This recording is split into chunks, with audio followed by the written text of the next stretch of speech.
In connection with the 60th anniversary of the Point Association, we are conducting a series of interviews with longtime residents of the Point. It is the 11th of February, 2016, and my name is John Ward. I am sitting here with Allan Manuel, whose family has lived and worked on the Point for several generations. Many longtime residents will remember his family's business, Manuel Brothers Moving, which was prominently located in the warehouse building at number 1 Cherry Street. Mr. Manuel, thank you for sitting with us today and talking. Now, you actually were raised on the Point. Yes. In a house on Walnut Street. Right. Can you tell us a little bit about Walnut Street back then, when you were young? What I found interesting was that the railroad bridge, the abutment to that bridge was in our yard. And our one side of the yard was the railroad tracks. Another side, on the north side, was a cemetery. We were very good neighbors. They don't bother you at all.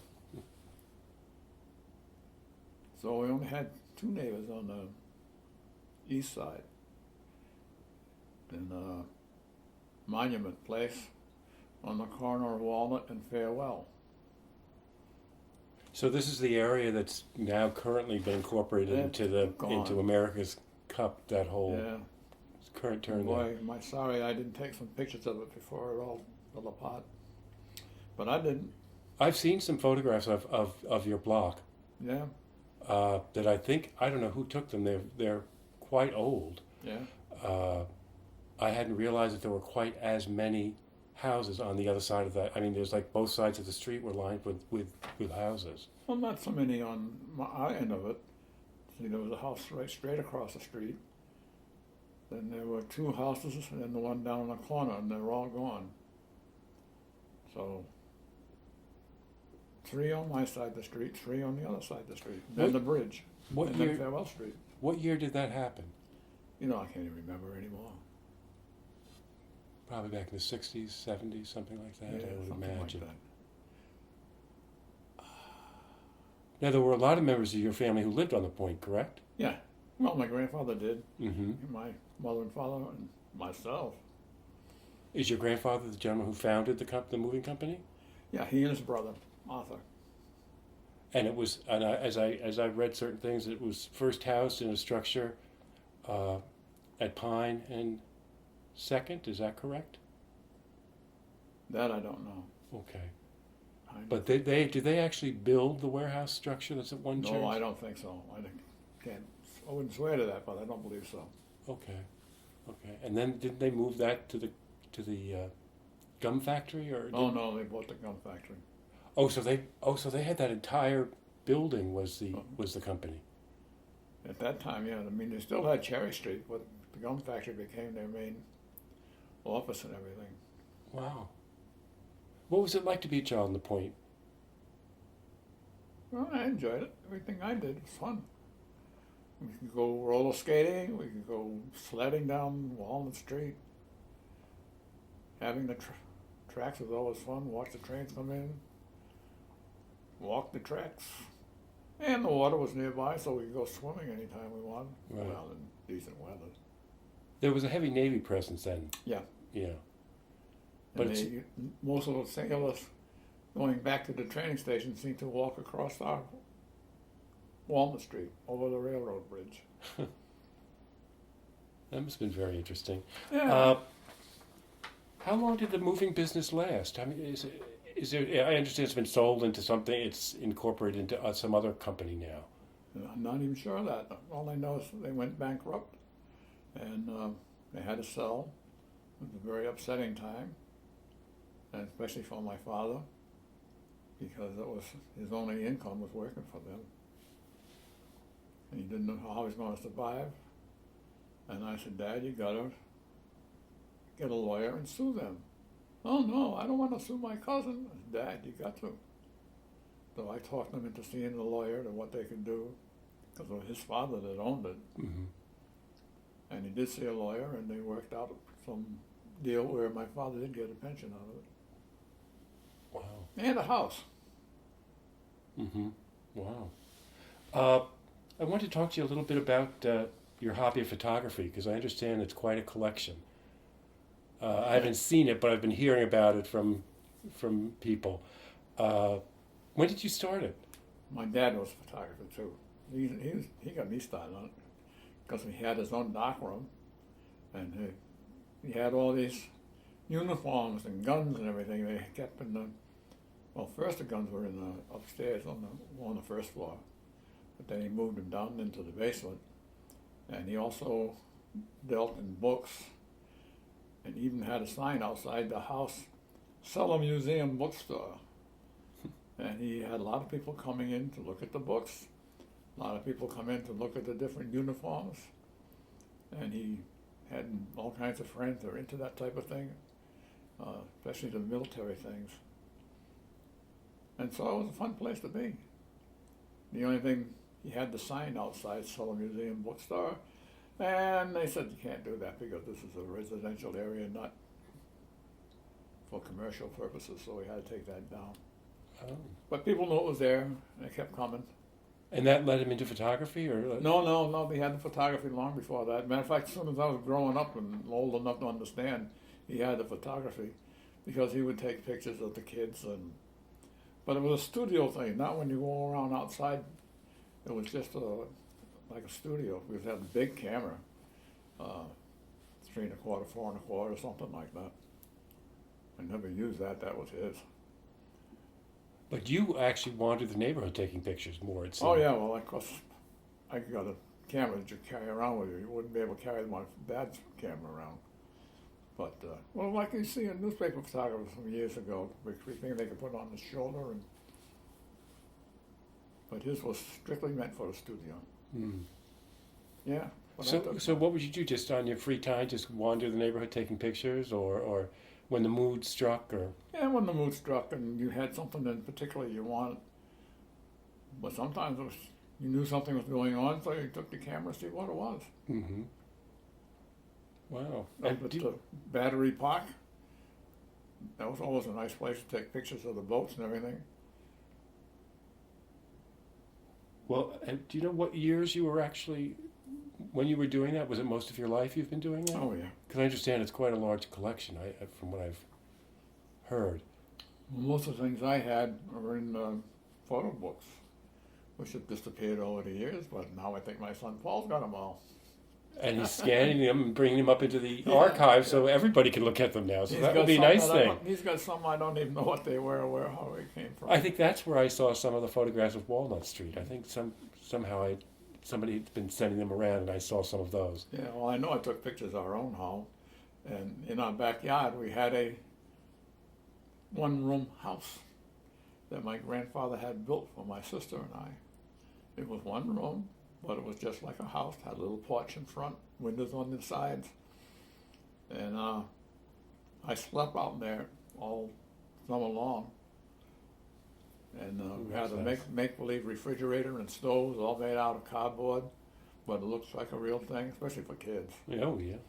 And I had my cot where I could sleep out there all summer long. That was our house. Now, can we ask, so the train tracks ran along one side of the property. How many trains actually came in and went from here? One a day at that time. One a day, okay. Freight trains. And they came in on the track that was closest to our house. Because the engine pulled them in, but then to get them into the freight yard down below, the engine had to back out and come underneath the Van Zandt Bridge and then start pushing the cars in. And then they pushed them into where the siding they were supposed to be. Mm-hmm. And of course there was a really terrible how you forget things. I mean, I know what I'm talking about, but I just can't find the right words. Turntable. Oh, yeah. There was a turntable down there. They put the engine on that and just push that thing around. And 2 men could push that engine around so we could head out. And we head out go past Van Zandt Avenue Bridge and then back in on the other track. And then pull all the cars out. Wow. One time,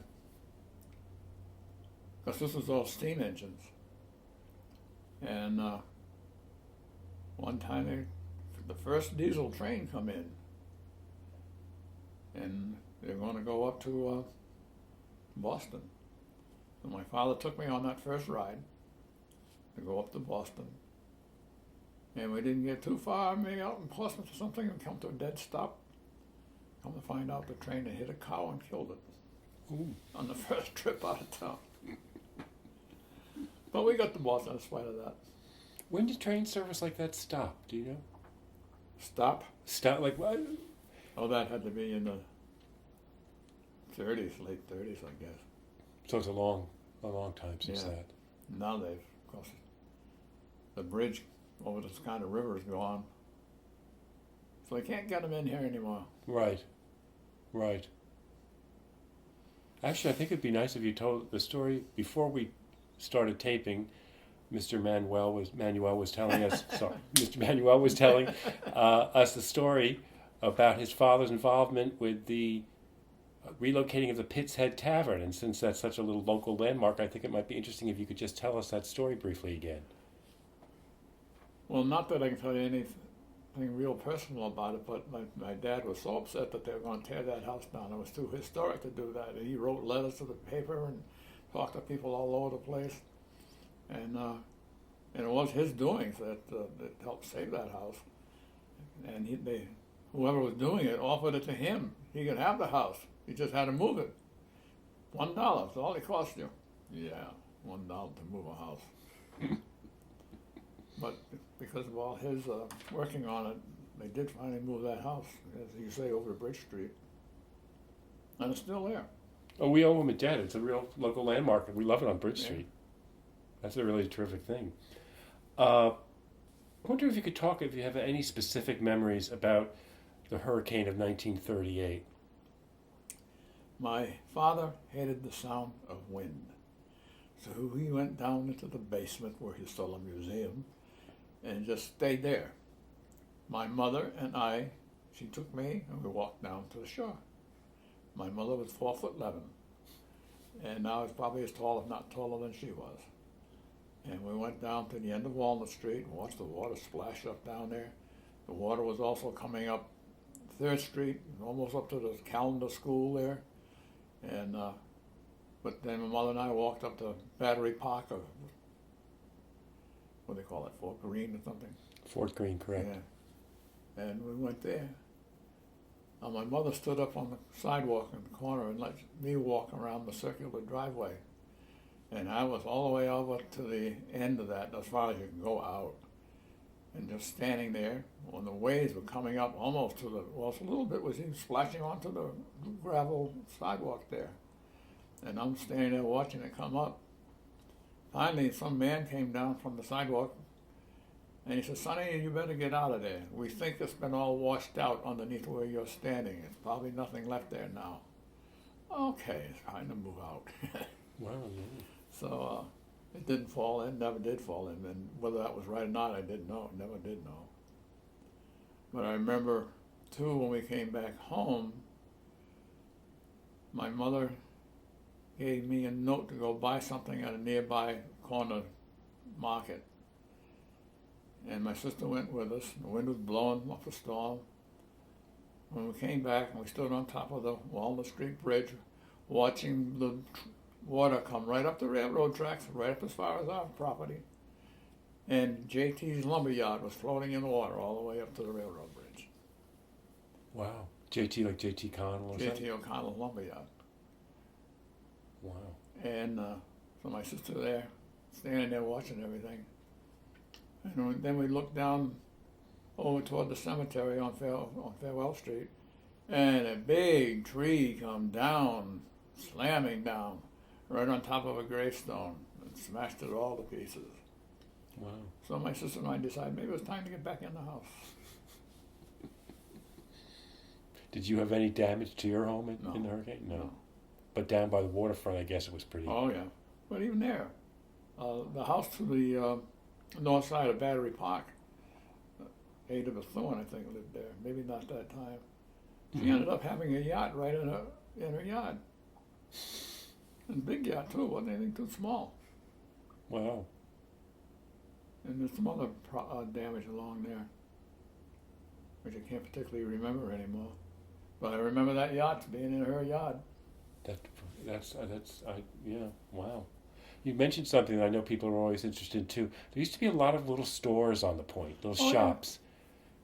Well, you didn't have to go out to Walmart or someplace to get your groceries. You just walked down to the corner. There was Martin Brothers, where it was the closest one, on the corner of Walnut and 3rd Street. And they had the liquor store as part of it. With the mother would just send me down to get this and get that, and they'd give it to you. Walk home with it. If they didn't have it at Martin Brothers, you just walk up the corner of Walnut and 2nd Street. Then it was Heine Katzman's grocery store. And we couldn't get it while walking down there. My mother would just call up, Mr. Katzman, can you give me this or that? Oh yeah, Mr. Man, we'll deliver it within the hour. And they did. Now, if you couldn't do anything in those 2 stores, then you could walk down to the corner of Poplar and Walnut and 3rd, and there was like an A&P or I'm not sure which one now, but and there would be a grocery store. So we had 3 stores within walking distance where you could get most of the things you needed. That's nice. And coming up top of Thain Street, almost on the corner of Poplar Street, there was a variety store. You could pick up your bologna or whatever you needed like that, bread, a little bit of ice cream, pre-packed. Joe and Vi's. And you could stop in and cigarettes, of course. Magazines, newspapers. It wasn't a big store. But you picked up all the little things that you might need on the way home from work.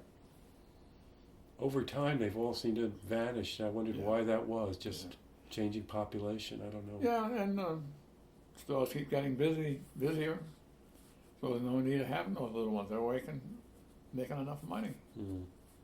Well, my father's cousin had a store like that. I don't remember the name. Pete? Yeah, it was on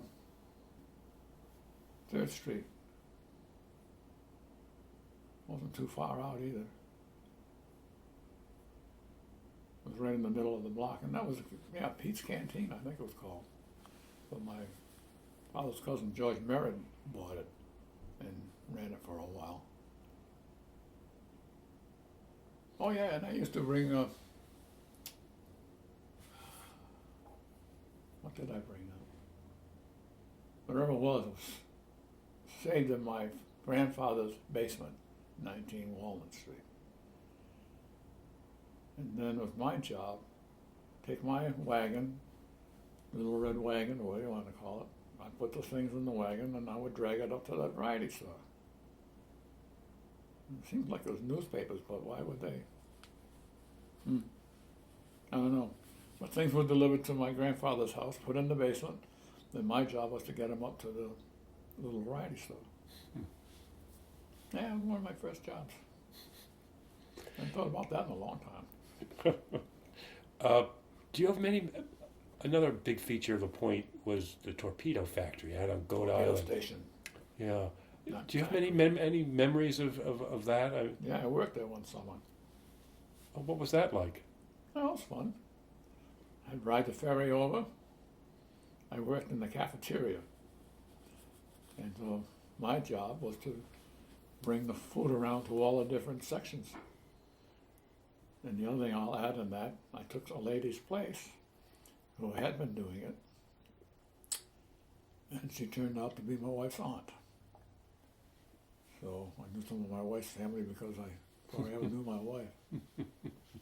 Where would you get the ferry to go over to the island? Marsh Street. There was another one down the Government Landing. Down off. Well, you must know the Government Landing. Is that Long Wharf? Is that or No, it's further down than Long Wharf. okay? What's in there now? The police station used to be in there. Not John Bias. And because I know it was thousands of people who worked over in that torpedo factory from the things that I've read. Stevens Church Institute. Oh, so is that what was the government pier where That that was the Government Landing. market or something they call it now? Montecomb's Market. And because they lived right across the street from us. And Well, I see, I live not next to, but nearby the Marsh Street ferry landing, so I take that most of the time. Once in a while you want to walk up Thames Street or stop in a store down Thames Street, you get to the South Ferry. Come up that way. Now, did the torpedo plant, did that actually take up the whole island? Pretty much. Just about, Yeah. yeah. Not completely, but all the northern part of it. And I used to push my little wagon around with sandwiches and soup and sodas and whatever. And I'd go to all these big different departments where they were actually making the body of the torpedo. Like great big, when you turn the wood and carve it out. Oh, I can't. And, but there were several different departments that I'd have to walk through. And I'm sure the guys were sorry that it had to be me instead of that pretty girl that was bringing all the stuff. But I did that all summer long and enjoyed it. What was it like here during World War II? Well, I was busy with sailors, that's for sure. Mm. You see a lot of them come walking by our house to get back over to the training station. Some weren't very nice. They would pull a picket fence right apart just to be mean. There's always a few. Oh, yeah. Oh, yeah. We had our little, well, when we first had that house, it had a closed-in porch on the front. And that was my sister and I's playground, especially in the rainy weather and even in the wintertime. We stayed in that porch. But then my mother didn't like it anymore when we grew older, and she wanted to make the house look a little nicer. And though sister and I hated to lose that porch, it did make the house look better. But they had a little, I guess call it just an entryway in front of the door, and had two roof over the entryway and two posts out in front on the sidewalk, hold it up. And in the wintertime, my father had that all decorated with lights, like you put on a Christmas tree. And it looked nice. But then somebody, probably sailors, but I can't for sure, would steal it. They'd take all the bulbs out. Put the bulbs back in, next night some will be gone again. So yeah, those kind of things. Yeah, yeah. I guess the Navy at that point, though, had a pretty heavy presence. Yeah, they did. Yeah. This was really a Navy town then, I guess, for decades. So when they left, was it a real... I mean, it was a really hard thing for the city to adapt to? Oh, yeah, or? it was. Let down, sure. We lost a lot of business and everything. Well, even like Manuel Brothers. They were going great, but they had the exclusive, as far as I remember all this, they had the exclusive contract with the Navy for moving all their things. So they were moving furniture all over, exporting it, and it was all done through Manuel Brothers. But then they decided to open up a little bit more and let other people in on the business, and that's when it started to go down. Mm. But they had bought a factory up in Fall River because they needed more room, more space to work. And I never saw it, but I understand they also bought one down in the Brooklyn Navy Yard. But then when the Navy started pulling out, it got to be too much. They couldn't handle it all. And so they had to declare bankruptcy. Hmm. Do you have many memories about the building of the bridge? Not building the bridge, no. No, that was done long before I was there. No, I meant the Newport Bridge. I'm sorry, the Pell Bridge. Oh. Because that must have been disruptive for the neighborhood when that... Oh, yeah. Well, where my father lived on the, Bayside. I might have mixed you up on that. My father lived on Bayside by this time because he inherited the house because of the bankruptcy. And that looked out right over where the bridge was being built. And the road coming off the bridge split that property right in half along there. Mm. And so, yeah, you could sit there and watch them being built. And they would work sometimes during the night, bang, bang, with the pile driving. Yeah, I even got up on that bridge long before anyone else did, because they they needed water up there near the top, and the water department put a hose line in, and for whatever reason, they put the water meter at the top instead of down near the hydrant. They put the water meter way at the top, so I had to drive up there to read the water meter. So I was on that bridge for a lot of other people were. Couldn't go all the way over. There was a hole in the middle. Was there a lot of discussion? I've always been curious as to why they placed it exactly the way they did. Well, there was, but I don't remember exactly why. Because it does sort of, as you're describing, like just chop right into the neighborhood. Yeah, it did. Which would have been nice if they could have avoided. Yeah. Well, they moved a couple of houses out of there. Was the reconfiguration well, it's not was the creation of America's Cup at that same time, or are these overlapping events, or are they? No, I don't think they were overlapping, but of course they came about because of each one. I had owned a house on Madison Court, which ran right into Walnut Street. And my father and mother, the old homestead, was right at the top of Madison Court. So I lost two houses. One I still owned, the one that I had sold. And neither one, they're gone. All the neighbors I had on Madison Court, there's still one house standing. Just one. I don't think I really realized how destructive the creation of America's Cup was. Yeah. At one point, they weren't going to run it down the railroad tracks. And they said, no, they don't want to lose the railroad tracks. But, That's interesting. So could you talk a little about just changes that you've seen in the point in your lifetime? well, to me, the ones were the neighborhood grocery stores and variety stores. You didn't have to drive way off to find a store that was still open. Out to the parking, a mall or something like that. That's where they all are now.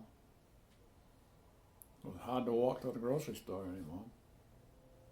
Seems to me back in the day, in the point too, there were, just as your family was there for quite a while, there were other families that were there for periods of time. Oh, yeah. The Bensons, I read about, and John Howard. People like that seem to have been very involved in the neighborhood. Yeah. John Howard Benson for one, yeah. And Addie Bethune. Yeah, Ada Bethune, up on Washington Street. With the yacht in her yard. Yeah. Well, is there anything else that you'd like to relay to us? Trying to remember. One I do remember is that JT's lumber yacht floating up. Could have run down there and got some wood for ourselves. I like that. The trains coming in.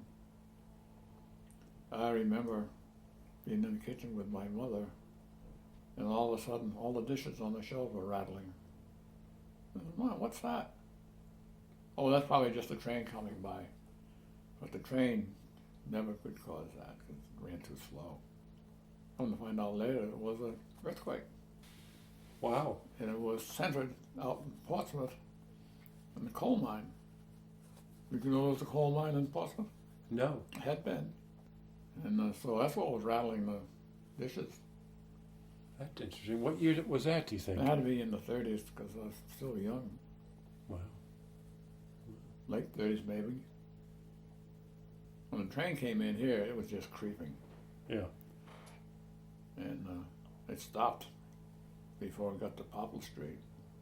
Yeah, and I had one of my great uncles worked at the little place on Popple Street, and all the stores had to have all the crossings had to have a guard there that brought the guard fence down so the cars would stop and not run into the train or the train into them.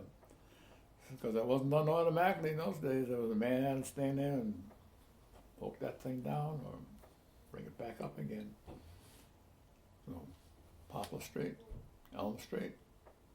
I'm not sure about Bridge Street. Don't remember there. So they were there, had to be there whenever the trains were expected in. And one of them on Poplar Street was a part of my family. And we used to call him Unc, because he was an uncle. And going to school, when I went to Potter School, go by him, "Hi, Unc," and say something to me. Now, there was the Potter School, and then there's the Calendar School. Right. Were they both grammar schools, or what? Yeah, yeah. Okay. No, I think they kept changing their mind which school you should go to, or the year you were born. Because kindergarten, first grade, I think I went to Calendar. Then they switched me to Potter. Then they switched me back to Calendar. And I was in Calendar through 5th grade. And then 6th grade was at Potter School. And 7th and 8th were up in Mumford School. So I attended all those 3 years growing up, 3 schools growing up. So there must have been a lot of children around for all these schools. Yeah, that's what I see it. That all the kids have to go up to that one, name of it I can't think of right now. Pell? Pell. All the kids have to go there. Mm. And that's a long way for some of the kids down in the 5th Ward area. Especially when you're only 5, 6 years old. Mm. Wow. I mean, I could walk to school, come home for lunch, listen to my mother's soap operas on the radio while having lunch, then walk back to school. Now they have to go all the way out to that Pell School. Yeah. It doesn't seem right. It's nice to walk to school, I agree with you. Yeah.